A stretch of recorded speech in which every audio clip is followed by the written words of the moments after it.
Driver and team pairing, something a bit unusual we probably would have said at one point, like, thinking about Lewis Hamilton going to Ferrari, which until this season sounded incredibly impossible.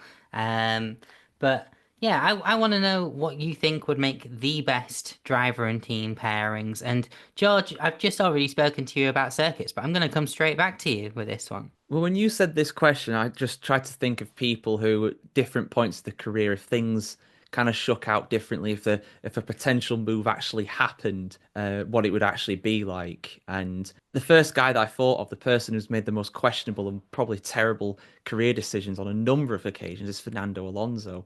Imagine if Alonso went to Red Bull in early 2010s or went to Mercedes in the mid 2010s, Hamilton and Alonso back together at Mercedes. Like, I mean, don't get me wrong, the battle between him and Rosberg was really spicy at times. Can you imagine 3 years of Lewis and Fernando at Mercedes? That'd be unbelievable. And Toto Wolff and Nicky Lauda trying to manage it, oh my goodness me. Or obviously Vettel and Alonso trying to be managed by Christian Horner and Helmut Marko. It'd just be absolute, like, to paraphrase what you said on the podcast the other day, pure cinema, peak cinema. This is cinema. So I've got to say Alonso of any of those teams, because no matter where he goes, the guy causes drama. And going into a team like Red Bull or Mercedes, it's just the perfect storm for a bit of a disaster, and I'd love to watch it. Well, when Fernando Alonso decides to retire in 2098, I'm sure he will have driven for every team. But Tom, how about yourself? A driver and team pairing that you would have liked to have seen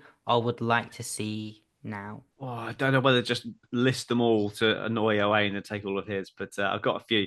But the obvious one that I've always thought about is, what if it was Senna that went to Ferrari in '96 instead of Schumacher? How many? I think he wins world championships before Schumacher does. He probably retires early and goes off and becomes president of Brazil, and then maybe they sign Schumacher anyway, and then we have 10 years of Ferrari dominance instead of five. Who knows?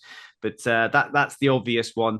There was talk at the time that this was a strong possibility, but he turned it down for loyalty reasons. I genuinely would have liked to have seen Jacques Villeneuve in that 1998 McLaren. Villeneuve against Hakkinen, that would have been a really crazy combination. But I would also like to cancel Mansell to McLaren if that's possible, if that could be something that we can put in there, because that was the worst move of all time. So rather than a dream pairing, you've actually said you want to undo a pair.